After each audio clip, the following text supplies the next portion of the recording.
հրապարակ պատրաստվի, նորմալ մեր ժամանակով նախատեսած գնում ենք, բոլոր այդ առնվազն մեկ հարց տալու եք։ Շնորհակալություն Նարեկ Կիրակոսյան Factor TV, Պարոն Քոչարյան, նախորդ պատասխանում ասացիք, որ եթե ինչ-որ բան լինի, ձեր կապերով կփորձեք Ռուսաստանի հետ խոսել, հարցը լուծել, հետաքրքիր է ինչ էիք անում ձեր կապերով, երբ որ Ռուսաստանը Հայաստանի եւ Արցախի դեմ կիրառվող մահացու զենքեր էր վաճառում Ադրբեջանին, սա իմիջայլոց իմ հիմնական հարցը հետևյալն է, տեղեկացանք, որ ձեր հետ ընկերական հարաբերություններ ունեցող ռուս գործարար Վլադիմիր Եվտուշենկովը գնել է Երևանի մաթեմատիկական մեքենաների գիտահետազոտական ինստիտուտը, որը առավել հայտնի է Մերգելյան ինստիտուտը անունով, սա այն գույքերից մեկն է, պարոն Քոչարյան, որ $100 միլիոն պարտքի դիմաց հանձնեցիք Ռուսաստանին, այս ինստիտուտի գործադիր մարմինը ըստ Հայաստանի պետռեգիստրի հունվարի 19-ից ռուսական Citronics ընկերությունն է, որը պատկանում է ռուսական մեկ այլ սիստեմային, որտեղ դուք տնօրենների խորհրդում եք, դուք այս գործարքի վերաբերյալ տեղեկություններ ունեք, թե ոչ, պարոն Քոչարյան, եւ միաժամանակ խնդրեմ ասել, արդյոք սիստեմայում դուք բաժնետեր եք, թե ոչ, եթե այո, ինչքան է ձեր բաժինը։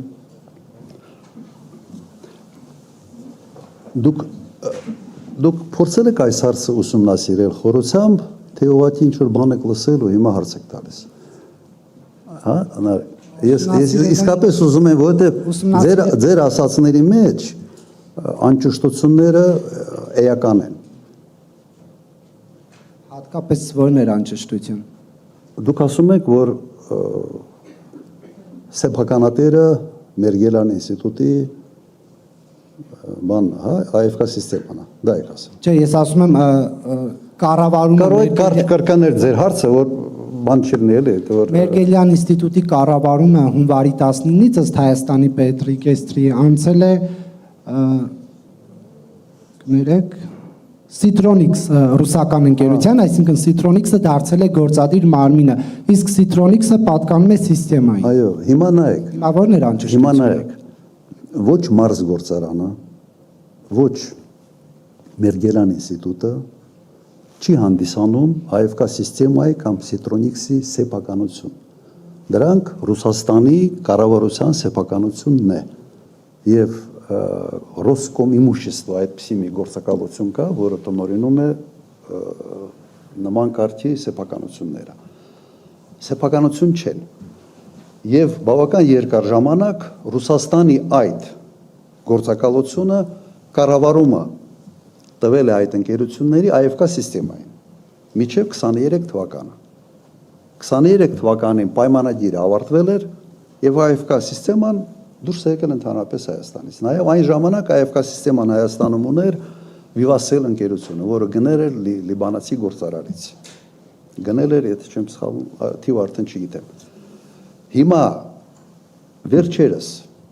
Ռոսկոմ իմуществոն նորից առաջարկել է եւ կոպիտ ասած հորդորել է AFK սիստեմային վերցնել կառավարում այդ երկու ակտիվների։ Իրենց սեփականությունը չի պետական սեփականություն է հանդիսանում այդ երկու ակտիվները։ Սա է, ստեղ ինչ կա չեմ էլ հասկանում, թե ձեր հարցին ես ինչ պետք է պատասխանեմ։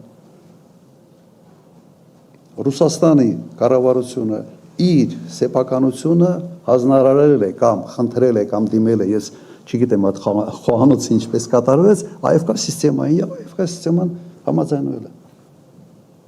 Այսինքն կառավարումն է, կառավարիչն է։ Ես հիմա AFK սիստեմայի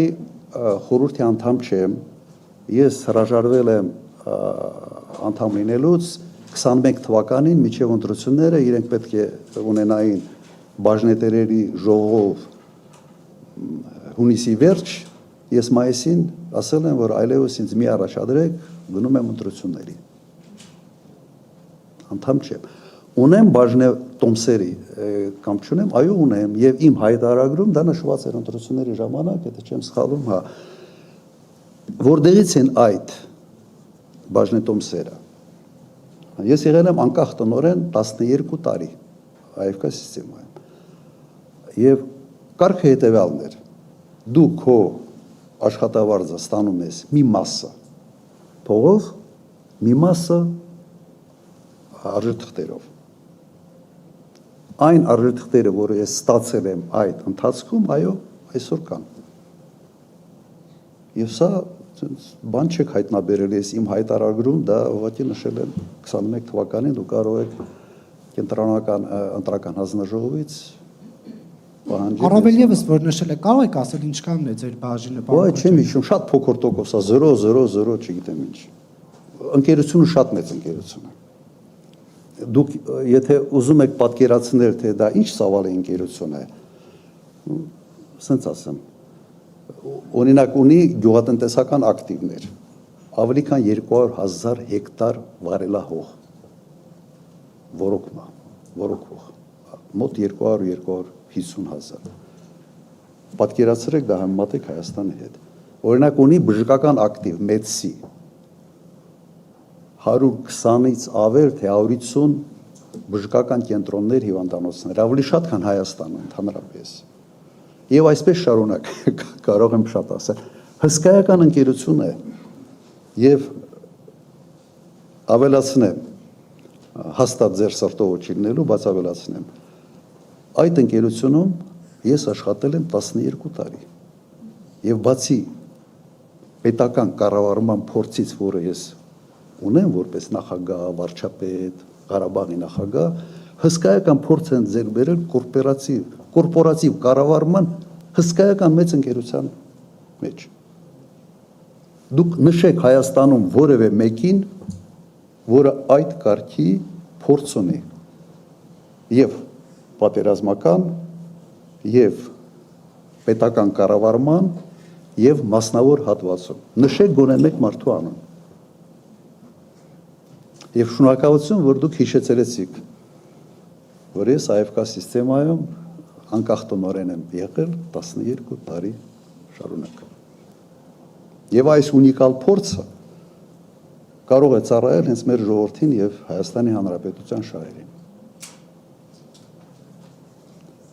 Բաժնետոմս 0.0 քանի տոկոս։ Լավ։ Նույնիսկ հայկական լագդին 0.03%։ Ուղղակի կրկնեմ, տարբեր տարիներ տարբեր ձև ա եղել։ Օրինակ 70% ստանում ես փողով, լավ էի վաստակում, շատ լավ էի վաստակում ասեմ։ Օրինակ 30% ստանում էի արժեթղթերով։ Մոտարապես կամ 50-50 կամ 70 տարի ա եղել, որ մենակ փողով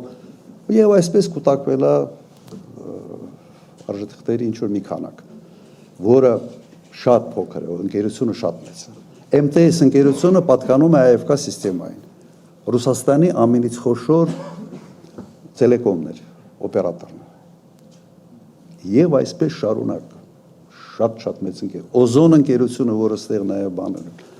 Մենք հենց AFK սիստեմայում, նաև իմ ժամանակ բան արեցինք, բորսայում հանեցինք բորսա եւ լավագույն բաններ, գործարքներ։